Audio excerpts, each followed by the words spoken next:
Assalamualaikum warahmatullahi wabarakatuh.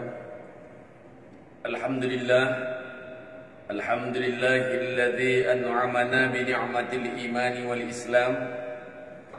Assalatu wassalamu ala rasulina wa nabiyyina al-karim. Asyhadu an la ilaha illallah wahdahu la syarika lah. Wa asyhadu anna Muhammadan 'abduhu wa rasuluh. Arsalahu bil huda wa dinil haqq. Wa kafa billahi syahida. Allahumma salli ala sayyidina Muhammadin sayyidil awwalin wal akhirin wa imamal muttaqin wa rasul rabbil alamin alladhi arsalahu Allahu rahmatan lil alamin. Amma ba'du. Ma'asyiral muslimin wal muslimat, sidang pendengar yang dirahmati Allah. Momentum Idul Adha adalah momentum terbesar bagi kita untuk mendekatkan diri kepada Allah Subhanahu wa ta'ala. Momentum terbesar untuk menjadikan diri pribadi kita menjadi muslim yang bertakwa kepada Allah. Idul Adha tidak terlepas daripada sejarah pengorbanan perjuangan baginda Nabi Ibrahim alaihi salam. Idul Adha juga memberikan makna yang luar biasa, hikmah yang begitu dalam, yang mana dengan Idul Adha kita diajarkan untuk saling berbagi kepada sesama. Makna sosial yang sangat luar biasa terkandung dalam kurban, sehingga habalum minan nas, hubungan sesama manusia, diimplementasikan, diamalkan, dibuktikan dengan perbuatan, yaitu pengorbanan dengan ajaran atau syariat yang dibawa oleh baginda Ibrahim yang sampai sekarang tetap kita amalkan. Sesama manusia tentu dituntut untuk menjadi pribadi muslim yang menjadikan rahmat lil alamin. Artinya manusia harus menebar kasih sayang, tidak boleh menebar rasa dendam dan kebencian. Tapi manusia dituntut dan dididik bagaimana untuk sesama manusia, bahkan kepada binatang sekalipun, untuk saling kasih dan mengasihi. Maka syariat Ibrahim, kurban, mengajarkan kepada kita untuk senantiasa saling berbagi, untuk senantiasa saling peduli kepada sesama kita. Kita tidak boleh tidur dalam keadaan perut kenyang, sementara tetangga kita merintih kelaparan, mereka menangis karena kelaparan. Kita tidak boleh makan enak, misalnya saja makan sop dan sebagainya, sementara tetangga jangankan mau makan daging, makan pagi, sarapan pagi aja susah.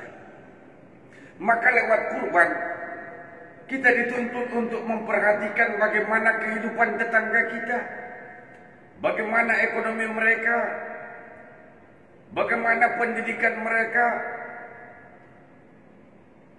Tidak cukup sampai di situ, kurban juga mengartikan dan memberikan makna hikmah yang luar biasa secara spiritual, secara akidah, secara keyakinan, mendekatkan diri kita kepada Allah Subhanahu wa ta'ala. Manusia pada dasarnya adalah yang mempunyai sifat manusia itu sendiri. Artinya ketika tubuh kita secara lahiriah tubuhnya manusia, namun mempunyai sifat hawaniah atau sifat kehewanan atau sifat kebinatangan. Pada saat kita mempunyai sifat hewaniah atau hayawaniah atau sifat kebinatangan, maka kita jauh daripada kategori dan definisi manusia sebenar-benar manusia. Tentu penyakit yang tersimpan dalam benak dan lubuk hati kita, karena banyaknya noda dan dosa kita, sehingga terhalang, terhijab untuk tidak saling peduli kepada sesama manusia, untuk tidak peduli kepada tetangga kita. Sehingga kita lalai untuk mendekatkan diri kepada Allah karena noda yang telah tersimpan dalam benak dan hati kita. Karena jasmani selalu diberingi dengan maksiat, hati lalai kepada Allah, lisan lupa berzikir kepada Allah. Maka kurban berarti kita harus mengorbankan jiwa kebenatangan kita. Kita harus mengorbankan jiwa kebinatangan kita.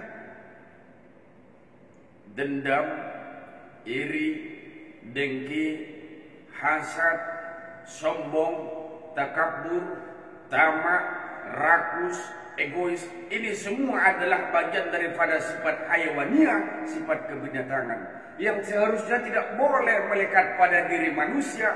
Maka kita diajarkan untuk berkurban, yaitu dengan menyembelih seekor binatang. Artinya apa? Jiwa kebinatangan itu harus pula kita sembelih dari diri kita. Artinya kita buang jauh-jauh, karena itu bukan pakaian dan bukan pula sifat kita sebagai manusia. Oleh sebab itu hadirin, dalam pertemuan yang singkat ini, semoga kita untuk senantiasa peduli kepada sesama manusia, hablum minan nas, terlebih-lebih hablum minallah, hubungan kepada Allah. Maka kurban mengajarkan kepada kita bagaimana peduli kepada tetangga, bagaimana sosial kita, bagaimana saling berbagi kita, dan bagaimana pula hubungan kita kepada Allah. Maka kurban hablum minan nas, hablum minallah tidak terlepas. Oleh sebab itu hadirin rahimakumullah, mari kita senantiasa setiap waktu, setiap detik, setiap saat, agar meriadah melatih diri kita untuk menjadi pribadi muslim yang bertakwa. Karena tujuan daripada kurban adalah untuk menjadikan diri pribadi yang semakin dekat dan bertakwa kepada Allah. Demikian, Assalamualaikum warahmatullahi wabarakatuh.